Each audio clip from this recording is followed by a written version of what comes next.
여린 가지일수록 윗자리로 간다라는 제목으로 하나님 말씀 증거하도록 하겠습니다. 디모데후서는 사도 바울이 제일 마지막에 쓴 편지입니다. 그러니까 이거 쓰고 난 다음에 순교했거든요. 그러니까 죽기 직전에 했던 말이니까 핵심이 들어가 있을 것이고 또 진정성이 있을 것입니다. 전체적인 핵심은 사실은 1장 8절에 있습니다. 복음과 함께 고난을 받으라. 복음이 중요하다는 거죠. 복음이 뭡니까? 십자가가 복음이죠. 그러니까 십자가 위에 살라. 복음 증거하다가 살라. 그런 뜻입니다. 2장 13절까지는 이제 비유로 든 거죠. 어떻게 살아야 되느냐 하면은 병사같이 살아라, 경계하는 자같이 살아라, 농부같이 살아라. 그래서 복음 잘 증거해라. 그러니까 능력이란 게 뭐라 그랬습니까? 우리 세상에서 능력을 말할 때는 내 멋대로 하는 게 능력이죠. 우리 돈이 능력이라 그러잖아요. 왜 그래요? 돈 있으면 내가 하고 싶은 대로 다 할 수 있으니까. 근데 성경에서 말하는 능력은 그런 게 아니고 복음을 위해서 살 수 있는 게 능력이에요. 그러니까 복음을 위해서 살다 보면은 부끄럼도 당하고 고난도 당하지 않습니까? 근데 그 부끄러움을 능히 감당할 수 있고 고난을 피하지 않을 수 있는 힘, 그게 능력이에요. 그러니까 고난이 오더라도 계속할 수 있다, 그게 능력이라는 거예요. 여러분, 능력 받으면 복음에만 집중하는 인생을 살 수 있다라는 것입니다. 오늘 24절 이하에는 이제 그 다음 얘기인데, 우리가 복음이라는 것을 잘 증거하기 위한 좋은 그릇이 돼야 될 거 아닙니까? 우리가 그릇이 돼야 되는데 우리가 어떤 좋은 일꾼의 모습이 돼야 될 것인가, 그것을 우리에게 말해주고 있습니다. 일꾼의 자세인데 세 가지로 정리할 수 있습니다. 첫째는 다툼으로 하지 말라는 것입니다. 교회는 분쟁만 하지 않아도 부흥합니다. 교회는 이 분쟁 때문에 이게 문제가 된다는 거예요. 마귀가 교회를 공격하는 방법이 분쟁이죠. 요즘에 역대기를 공부하고 있는데 역대하 20장에 여호사밧이 크나큰 승리를 거두게 됩니다. 그 아람 군대라는 강력한 군대뿐만 아니라 또 모압과 암몬이라는 연합군이 공격을 해왔습니다. 근데 하나님 앞에 간절히 찬양하고 예배하고 나아갔더니 하나님께서 여호와의 복병을 보내주셔서 승리했다 그러지 않습니까? 그러니까 성경에 나오는 여호와의 복병은 뭐냐? 딴 게 아니에요. 하나님께서 천사를 보내가지고 적들로 하여금 분열케 만드는 거예요. 그래서 아람과 모압과 암몬이 서로 싸우고 서로 죽여가지고 결국은 다 멸하게 되었다. 그러니까 우리가 예배를 통해서 예수 그리스도께서 하나가 되면 우리는 하나가 되고 적은 분열하게 된다는 거예요. 네, 반대로 마귀가 교회를 공격할 때 어떤 일이 벌어지죠? 교회가 분열하고 적들이 하나가 되고 결국은 하나 되느냐 분열되느냐, 그 싸움이라는 것입니다. 고린도 교회도 분열하는 교회였습니다. 왜 분열했죠? 메시지가 아니라, 메시지가 뭐예요? 복음이죠. 십자가죠. 메시지에 집중하는 게 아니라 메신저에 집중했기 때문에 나는 바울파다, 나는 아볼로파다, 나는 개바파다, 나는 그리스도파다, 이게 4분 오열돼 버렸다는 것입니다. 그래서 교회가 왜 십자가의 복음을 증거하는 게 중요하냐? 그래야 하나 될 수 있다는 거예요. 예배가 왜 중요하냐? 그래야 하나 될 수 있다는 것입니다. 그래서 내가 사역을 할 때 분쟁하는 스타일로 해서는 절대로 안 된다는 거예요. 분쟁이 왜 일어납니까? 그 메신저에 집중하기 때문에 그렇다는 거예요. 그러니까 자기의 사욕을 따르는 그런 말들을 하기 때문에 그런 일이 벌어지게 된다는 것입니다. 14절 15절을 다 같이 읽겠습니다. 시작. 너는 그들로 이 일을 기억하게 하여 말다툼을 하지 말라고 하나님 앞에서 엄히 명하라. 이는 유익이 하나도 없고 도리어 듣는 자들을 망하게 함이라. 너는 진리의 말씀을 옳게 분별하며 부끄러울 것이 없는 일꾼으로 인정된 자로 자신을 하나님 앞에 드리기를 힘쓰라. 다투지 말라 그랬고, 그 다음에 구체적으로 어떻게 살아야 되냐 하면은 진리의 말씀을 옳게 분별하라. 무슨 얘기입니까? 말씀에 집중하라. 말씀 증거하는 일에만 온갖 힘을 다 기울이라. 그리고 부끄러움이 없는 일꾼으로 인정되도록 서라. 여러분, 언제 우리가 부끄러움을 느낍니까? 저도 이제 목회를 하지만 목사가 지식이 부족해서 부끄러움 느낄 땐 별로 없어요. 설교를 못해서 부끄러움을 당한다? 그런 것도 별로 없는데, 문제는 뭐냐? 이 가르치는 말씀과 삶의 간극이 너무 벌어졌을 때, 그러지 않습니까? 그때 진짜 수치를 당하고 부끄러움을 당하게 됩니다. 그러니까 말씀 자체가 아니라 부끄러우면 일꾼이 되기 위한 방법이 뭐예요? 이 증거하는 말씀과 삶이 가까워져야 되겠죠. 그때 부끄러움을 당한다는 것입니다. 지금 목사들도 부끄러움을 당하고 또 어떻게 성도들도 부끄러움을 당할 때가 언제입니까? 이 가르침과 이 삶의 간극이 너무 떨어져 있을 때. 그러므로 이런 거 하지 말고, 이거 왜 떨어지죠? 말씀을 떠났기 때문에 그런 거 아니에요. 그러므로 부끄러움 당하지 말라, 그런 얘기겠죠.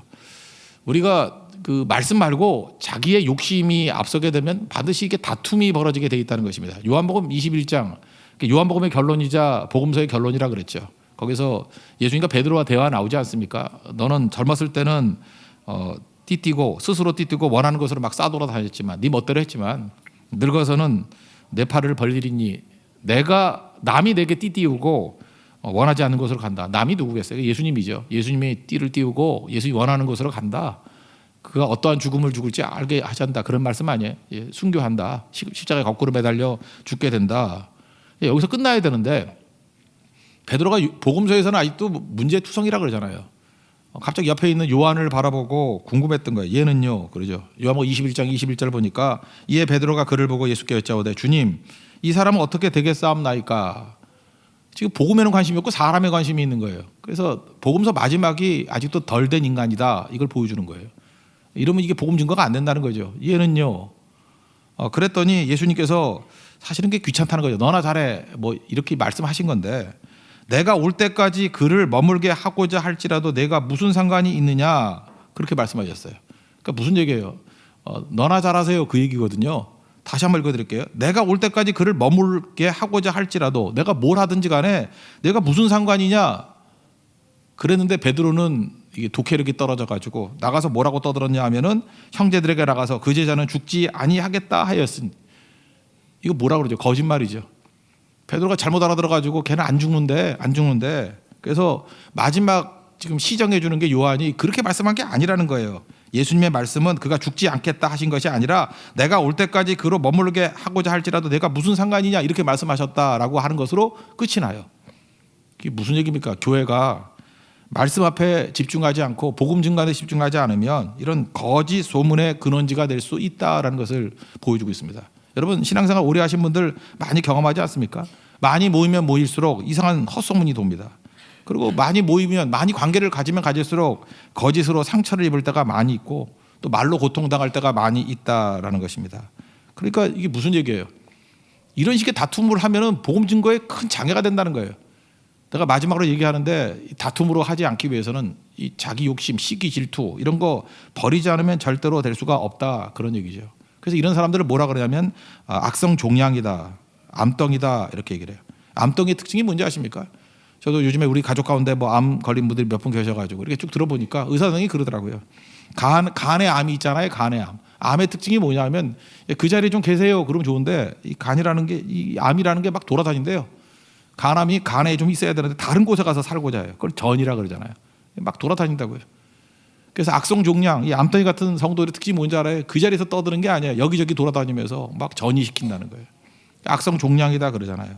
그러니까 이런 분쟁 일으키는 일 그만해야 된다는 거죠. 교회에서 잠깐만 이렇게 문제를 일으키는 사람이 있어요. 문제를 일으키는 사람. 아무것도 아닌데 이렇게 논쟁형 인간이 있어요.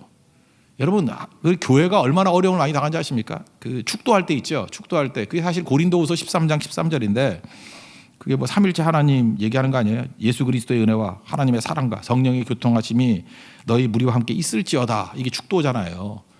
그래서 저런 게 있을지어다 그러잖아요. 근데 또 이거 논쟁이 한참 벌어졌어요. 그죠? 목사의 손끝에서 무슨 축복이 나가는 거냐? 있을지어다. 이건 예수님만 할 수 있는 거지 인간이 하는 게 아니다. 그래서 있기를 축원하옵나이다 이렇게 해야 된다고.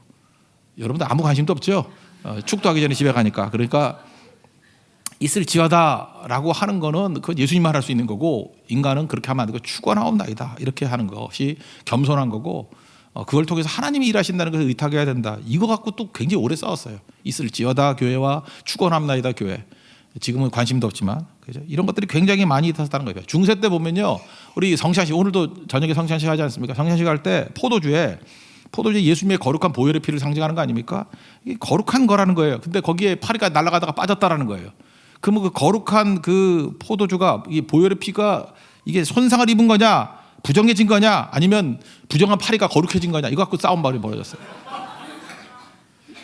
이게 말이 안 되는 거죠. 뭐 이런 거 갖고 엄청 싸워요. 그리고 교회 안에서도 이게 목회자들끼리 저하고도 대화를 나누다 보면은 요한계시록에 보면은 그 천년왕국이 나오잖아요. 천년왕국. 저는 개인적으로 뭐 내용을 잘 모르는 나중에 설명해 드릴게요. 저는 전천년설을 믿습니다. 근데 어떤 목사님들은 무천년설을 믿는 목사님도 있어요. 그죠? 저희 같은 교단인데도 불구하고. 그렇다고 그거 갖고 싸우지 않아요. 얘기 나누다가 그냥 거기서 스탑. 그죠? 뭐 전천년설을 믿던 무천년설을 믿던 천국 가는 지장 없어요. 그죠? 전혀 문제 없는 거거든요. 근데 이거 가지고 뭐 교회를 분열하고 싸우게 만드는 것들 그게 문제가 되는 거죠. 그러니까 이 논쟁형 인간이 돼서는 안 된다는 거예요. 교회에서 분열하게 만드는 것들 가면 안 된다는 거죠. 일전에 제가 말씀드렸잖아요. 어떤 교회 분쟁하는 교회 목사님이 부임했는데 하도 궁금해서 물어봤다. 왜 싸우십니까? 그랬더니 다 이구동성으로 장로님들이 잘해보자고 뭐라 그랬다 그래요. 이제 잘하지 맙시다. 한 1, 2년 지나니까 교회 평화가 오니까 저절로 부흥하더라는 거 아니에요. 잘하는 것보다 우선이 뭐예요? 하나됨이에요. 잘하는 것보다 우선됨이 하나됨. 하나 되는 것을 깨버리는 것은 아무리 잘한다 할지라도 다 죽고 난 다음에 잘해서 뭐 할 거예요? 아무것도 아니죠. 다툼으로 하지 말라는 거예요. 말다툼으로 하지 말라. 오늘 16절부터 18절까지 한번 읽겠습니다. 시작. 망령되고 헛된 말을 버리라. 그들은 경건하지 아니함에 점점 나아가느니 그들의 말은 악성 종양이 퍼져나간 것 같은데 그중에 후메네오와 빌레도가 있느니라. 진리에 관하여는 그들이 그릇되었도다. 부활이 이미 지나갔다 하므로 어떤 사람들의 믿음을 무너뜨리느니라. 실명까지 들면서 얘기하죠. 후메네오, 이 사람은 그 디모데전서 1장 20절에 또 나오는데 내가 사탄에게 내준 바 되었다라고 하면서 후메네오와 알렉산더가 있으니 이렇게 얘기를 해요. 후메네오 같은 사람이 교회를 분쟁케 만드는 사람인 것 같아요. 잠깐 다툼을 일으키는 사람 같은 모습. 그 사도 바울이 좋은 일에는 이름을 들먹이지만 나쁜 일에 이렇게 이름을 들먹이는 사람이 없는데 후메네오는 그 서신에서 2번이나 나와요. 아주 큰 문제가 있는 사람이었던 것 같아요. 여러분과 여러분의 가문이 후메네오 같은 가문 되지 않기를 원합니다. 그죠? 이게 분쟁이 아니에요. 하나 되게 만드는 거. 그래서 필요한 게 뭐죠? 복음과 함께 고난을 받으라. 말다툼으로 일하지 않고 분쟁케 하지 않는 우리 하나님의 종 되기를 바랍니다. 두 번째는 우리 일꾼의 자세가 뭐냐면 낮아지고 섬기는 모습이 있어야 된다는 것입니다. 오늘 19절이 한 절인데 이건 좀 분석이 필요한 것 같아요. 그 나레줄 보면은 민수기 16장으로 돼 있죠. 이 16장 스토리예요. 한번 읽어보겠습니다. 19절 시작. 그러나 하나님의 견고한 터는 섰으니 인침이 있어 일렀으되 주께서 자기 백성을 아신다 하며 또 주의 이름을 부르는 자마다 불의에서 떠날지어다 하였느니라. 거의 기억이라고 되어 있어서 민수기 16장 쭉 얘기가 나오죠. 민수기 16장은 고라 또 다단 아비람의 반역 사건이에요. 보통 고라 반역 사건 이렇게 얘기를 하는데 고라는 레위 자손입니다. 그리고 하나님의 그 언약궤를 옮기고 뭐 이러는 거 주로 했던 게 고라 자손이에요. 그다음에 아비람과 다단은 르우벤 자손입니다. 근데 주로 이제 고라가 주동이 됐죠. 고라가 주동이 돼서 그다음에 다단과 아비람이 반역을 일으킨 거예요. 근데 그냥 반역이 아니라 쿠데타 비슷한 건데 250명의 지휘관들, 엘리트 지휘관들이 동참했어요.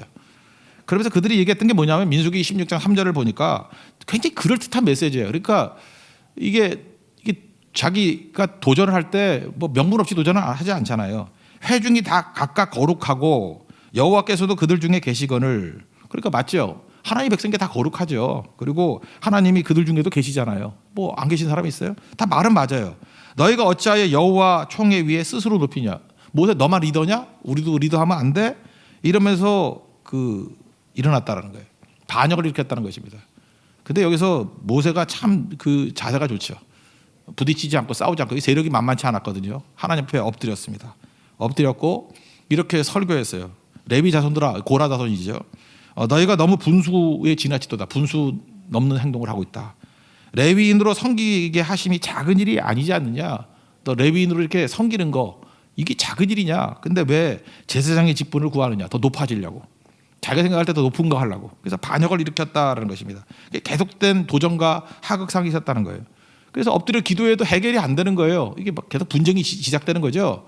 그때 마지막까지 참았는데 언제까지 참았냐 하면 하나님께서 참다 못해 야 고라와 니네 멤버들 다 모여. 한 곳에 모여. 그리고 나머지는 다 떨어져 있어. 그러면서 누가 진짜 하나님이 인정하는 종인지를 얘기를 하는 거예요. 우리 다 알죠. 고라가 있던 그 멤버들 있던 거예요. 땅이 꺼져서 다 죽어버렸어요. 땅이 갈라져서 다 죽어버렸다고요. 그래서 여기에 지금 19절에 나오는 하나님의 견고한 터는 섰으니 이거 그거예요. 하나님이 인정하시는 사람은 견고한 터라는 거예요. 땅이 갈라지지 않고 거기 서 있고 모세는 서 있고 그다음에 고라 자손들은 땅이 갈라져서 다 죽게 되었다. 이게 무슨 얘기입니까? 하나님의 일을 하고자 할 때 보면은 도전하는 세력도 있고 어떤 공격하는 악한 무리들도 있다라는 거예요. 언제까지 참아야 돼? 하나님이 심판하실 때까지 참고 기다려야 된다는 거예요. 그게 쉬운 일이 아니라는 거죠. 그 다음에 백성들이 여기서 멈추는 게 아니에요. 나머지 백성들이 또 모세에게 또 항의하는 거예요. 이유가 뭐냐? 너 때문에 죽었다고. 너 때문에 이거 땅이 갈라져서 우리 고라 자손과 많은 사람 죽었다고. 모세 편 안 들어요. 백성들이 또 거기 죽은 사람 편을 들고 있다라는 거예요. 그래서 민수기 16장 48절 보니까 죽은 자와 산 자 사이에 섰을 때 연병이 그치네. 하나님이 전염병을 보냈어요. 그럴 때 또 다시 모세가 어디까지 서요? 죽은 자와 산 자 사이. 이게 무슨 뜻입니까? 목숨의 위기 앞에 죽을 위기 앞에까지 서서 중보기도 했다는 거예요. 살려달라고.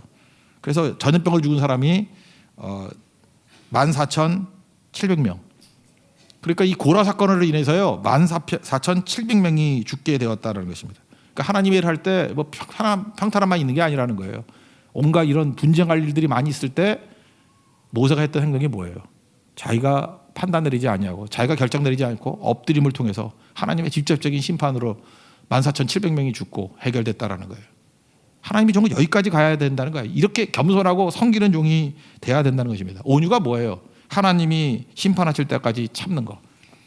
그래서 민수기 12장 3절에 나오잖아요. 온유란 말이 처음 나오는데 거기서는 또 뭐 아론하고 미리암이 막 대드네. 뭐 너만 그러냐. 하여튼 모세가 모든 사람이 존경했던 지도자가 아니에요. 뭐 자기 형제들까지 공격했다고.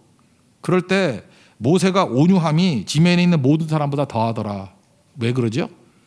그 자기가 구스 여인하고 결혼했다고 막 맘먹으니까 하나님이 진노하실 때까지 참는 거죠. 그때 미리암이 나병 걸리고 문둥병 걸리고 그러지 않습니까? 또 기도했을 때 치유받고.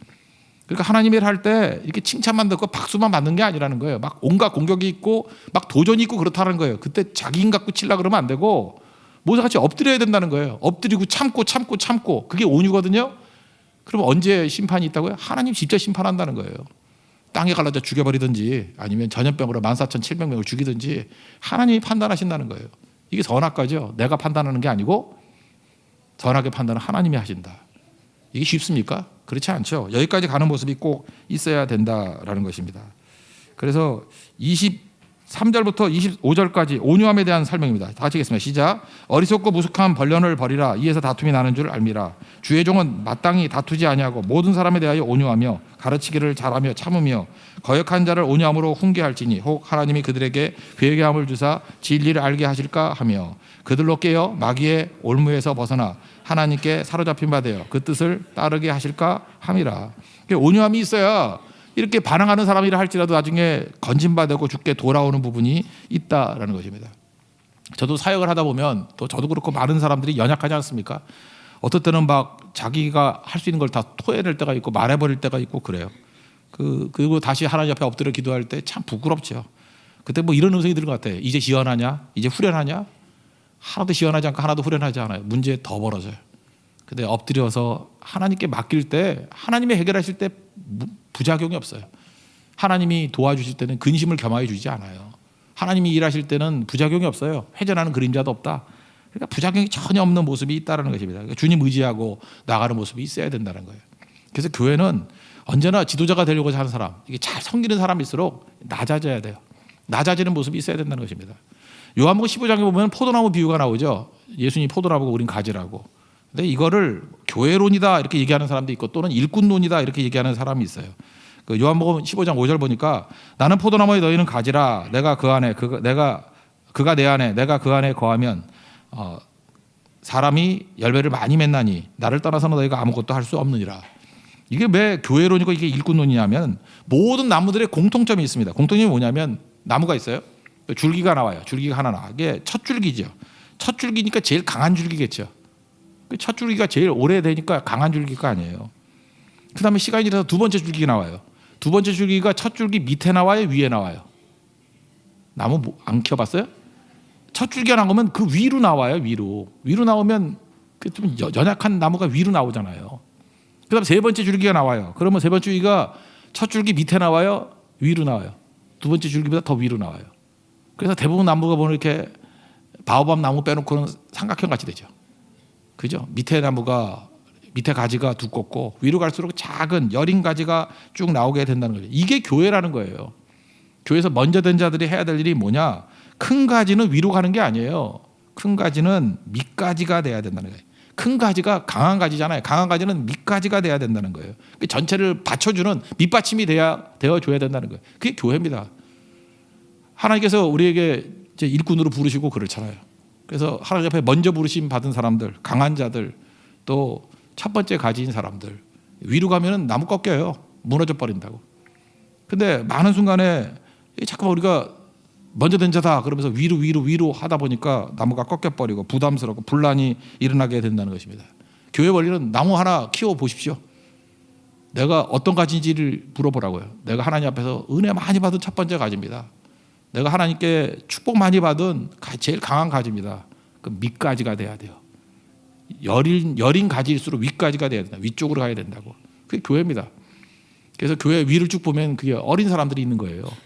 근데 어떤 교회 갔더니 위에 딱 이렇게 오래된 사람 묵은 닭들만 다 있다 그러면 곧 썩겠군, 곧 부러지겠군. 잊지 말라고요. 하나님 앞에서 가장 강력하게 쓰임 받는 종일수록 밑가지가 된다는 거 잊지 마십시오. 그래야 하나님 앞에 쓰임 받는다는 거예요. 예수님께서 제자들 부르시지 않습니까?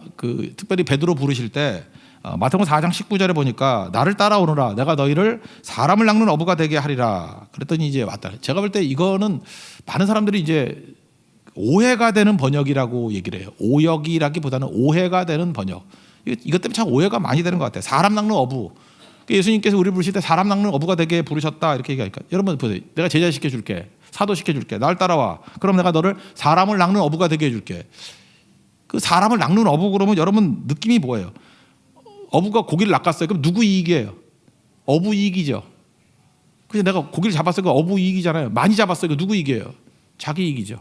그래서 목사들은 착각하는 것 같아요. 이렇게 막 사람을 많이 낚으면은 막 교인들이 많이 늘어나가면 혜택도 늘고 지 편하게 살 줄 알고 좋은 혜택 받고 또 어디 가서 자랑하고 뭐 그러니까 사람 낚는 어부라고 그러면 누구만 좋은 거예요?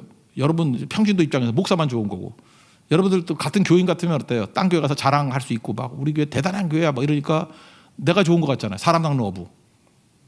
그 뜻 아니에요. 원래 원문을 보면요 사람들의 어부예요. 그 영어 성경도 보면 그렇게 돼 있잖아요. I will make you fishers of men. 사람들의 어부잖아요. 다시 읽어드려요. I will make you fishers of men. 사람의 어부, 사람들의 어부. 이건 사람 낚는 어부라고 번역하면 안 되는 것 같아요. 자꾸 오해가 돼서. 사람들의 어부라니까 이게 뜻이 뭐냐 하면 또 다른 말로 하면 사람들을 위한 어부예요. Fishers for men이에요. For men. 이 어부란 개념에 for라는 의미도 숨겨져 있잖아요. 원문은 분명히 사람들의 어부인데 사람들을 위한 어부예요. 너 이제부터 어부가 되는 어떤 어부가 되냐면 사람들에게 유익을 주는 어부가 될 거야. 사람들을 구원하고 사람들을 살리고 사람들에게 힘을 주는 그런 어부가 될 거야. 그게 바로 뭐죠? 복음 증거하는 거. 십자가 증거하니까 지옥 백성을 천국 백성을 바꾸는 거 아니에요. 그러니까 넌 사람들의 어부가 될 거야. 이 그런 뜻인데. 그러니까 사람들의 어부가 돼야 되니까 내가 많은 거를 가지고 섬겨야 되는 거니까 사람들의 어부가 된다라는 건 무슨 뜻이에요? 그 자기를 부정하고 자기를 부인하고 자기 십자가를 지고 가는 것. 그게 사람들의 어부가 되는 거 아니에요? 근데 사람 나는 어부가 되리라 할 때는 내가 무슨 뭐 제국주의적으로 뭐 다 잡아가지고 다 내 거야. 그죠? 주님의 일을 따르면 뭐 이제는 고기 정도 잡는 게 아니라 사람을 막 모아가지고 조조같이 되는 거야. 그렇게 오해를 하는 경우가 많이 있다고요. 아닙니다. 사람들의 어부가 되는 거예요. 사람들의 어부. 섬기는 일들. 그게 되게 중요한 거죠. 옛날 2차 대전 때 유럽에서 뭐 전쟁이니까 이렇게 폭격하고 하니까 뭐 예배당도 파괴가 되고 그랬대잖아요. 교회 예수님 이렇게 상이 있었는데 팔이 부러졌대요. 그러면 이제 보수해야 될 거 아닙니까? 네. 교회 리더십들이 결정을 내렸대요. 그냥 두기로. 그리고 그 밑에다가 팻말 하나 붙여놨대요. 뭐라고 붙였냐면 예수님은 당신의 손이 필요합니다. 그래서 부러진 손 때문에 더 은혜가 넘쳤대요. 교회가. 예수님 손이 부러진 거 이제 당신은 예수님 손이 돼야 됩니다. 그런 뜻이죠.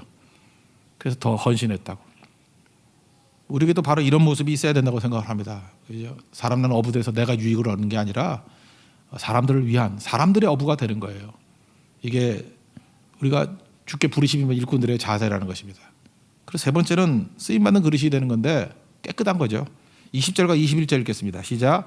큰 집에는 금 그릇과 은 그릇뿐 아니라 나무 그릇과 질 그릇도 있어 귀하게 쓰는 것도 있고 천하게 쓰는 것도 있나니 그러므로 누구든지 이런 것에서 자기를 깨끗하게 하면 귀히 쓰는 그릇이 되어 거룩하고 주인의 쓰심에 합당하며 모든 선한 일에 준비함이 되리라. 우리는 알게 모르게 내가 무슨 그릇인지 관심이 많잖아요. 뭐 우리나라 요즘에 무슨 뭐 수저 얘기하잖아요. 금수저, 은수저, 뭐 흑수저 이렇게 얘기해서 그것도 사실은 뭐 자기들이 자조적으로 얘기하지만 그 좋은 접근 아니죠. 무슨 수저가 뭐 중요해. 그릇이 교회에도 뭐 금그릇, 은그릇 뭐 이렇게 얘기를 해요. 전부 다 이게 구분 안 해서 그렇지. 만약에 제가 목사가 이렇게 생각해요. 얘는 금그릇, 얘는 은그릇, 여기는 질그릇, 나무그릇. 뭐로 따질까? 뭐 교회 많이 나오고 성교 많이 가는 거 뭐로 따질까요? 교회. 눈에 보이는 걸로. 그러면 여러분들 얼마나 화를 내겠어요. 뭐 이따위 교회가 다 있어. 근데 실제로 자기 자신은 이게 따지잖아요. 무슨 그릇인지. 근데 이거 일단은 사실을 받아들이십시오. 그래요. 우리가 보통 말하는 교회 안에는요 여러 사람들이 다 모여 있어요. 금그릇 같은 사람도 있고 은그릇 같은 사람도 있고 질그릇, 나무그릇 같은 사람도 있다. 그거 받아들이라고 일단 여러 사람이 다 있다고. 근데 그게 중요한 게 아니다. 그게 메시지죠. 그래 여러 사람 모였어. 어쩌란 말이야. 근데 하나님께서 귀 쓰는 그릇은 깨끗한 그릇이라는 거예요. 그렇잖아요. 여러분들이 뭐 아무리 좋은 그릇이라 할지라도 설거지 안 된 거에 밥 퍼 먹을 사람이 누가 있어요. 깨끗한 그릇. 깨끗한 그릇. 제가 옛날에 호박죽을 한번 먹은 적이 있었는데 파리가 윙 날아와서 빠졌어요. 그거 어떻게 하죠? 뭐 파리가 먹어야 얼마나 먹어 그러면서 먹나요? 그 더러우면 안 먹잖아요. 저는 그러고 먹었어요. 전 빼고. 나는 별로 그런 게 예민하지가 않아가지고. 근데 딴 사람 같으면 버리더라고. 원래 그렇잖아요. 아까도 얘기했지만 지식이 없어서 부끄러움 당한 적은 없다니까요. 뭐 설교 못해서 부끄러움 당한 적은 없다니까요. 그 삶과 가르침의 간극이 넓어졌을 때 부끄러움을 당하죠. 똑같은 얘기죠. 깨끗한 그릇 돼야 된다는 것입니다. 그러면 되게 중요한 거죠. 일전에 한번 선교를 갔을 때인데 뭐 여러 딴 교회 교인들 좀 있고 그랬어요. 이렇게 같이 모여서 얘기를 하는데 제 기억에 이렇게 대화를 나누다 보면 그때 한 7, 8명이 대화를 나눴던 것 같아요. 그때 우리 교회 성도들이 대부분이었고 딴 교회 성도도 좀 있었던 것 같고 뭐 이랬던 것 같아요. 근데 뭐 얘기하다 보니까 이게 분위기상 해서는 안 될 얘기를 좀 하게 됐어요. 뭐 이렇게 남 욕하고 뭐 이러는 거. 근데 원래 목사가 끼었는데도 불구하고 남 욕이 재밌잖아요, 그죠? 그래서 저는 뭐 주도적으로 하진 않았지만 즐겁게 맛있게 먹고 있었어요, 그 말을.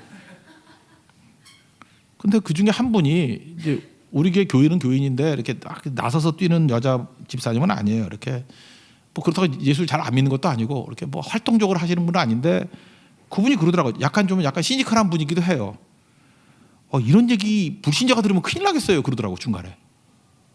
그 순간에 남 욕하는 게 딱 멈췄어요. 그러고 난 다음에 한마디 더 하더라고. 이거 당사자가 들으면 화나겠어요. 그때 다 우리 해산했어요. 그 얘기 듣고 그때 제가 돌아서 먹였어요. 여선지자다 이런 생각. 우리가 그렇게 악합니다. 그죠? 맨날 설교하고 그러는 사람도 남 욕하는 거 즐겁게 하고 나는 안 하고 듣기만 했잖아요. 뭐 똑같은 얘기죠. 이런 개쓰레기 같은 인생들이 믿는 사람들의 모습이라는 거예요. 그러니까 이 복음 증거에도 얼마나 장애가 되겠습니까? 이것뿐만 그러겠어요. 뭐 온갖 것들 하나님 앞에서 깨끗한 그릇 될 때 주님이 사용해 주신다라는 거. 우리가 은혜의 강물이 흘러야지 구정물이 흐르면 안 되겠죠. 그래서 결국은 복음이 능력이 없는 게 아니라 그릇이 더러운 거예요. 그릇이 맨날 쓸데없이 자기 자존심 때문에 다툼 일으키고, 그죠? 맨날 높아지려고 그래가지고 자기 주장하다가 교만해서 아무 일도 안 되고 맨날 위까지 하다가 교회나 부러뜨리고 더러워서 쓰임 받지 못하고, 그게 다 우리의 문제라는 것입니다. 오늘 메시지가 뭐냐? 바울이 얘기하는 거예요. 야, 다툼을 일하지 말고 온유함으로 끝까지 가. 그리고 낮아져야 돼. 여린 가지일수록 위로 가야 되고 강한 가지일수록 낮아져야 돼. 그리고 깨끗한 그릇 해라. 그러면 강력한 복음이 힘차게 증거될 것이다. 그걸 말해주고 있습니다. 그런 헌신 있는 믿음의 종되기를 축원합니다. 자리에서 나가겠습니다. 정결한 마음 주시옵소서. 전하겠습니다.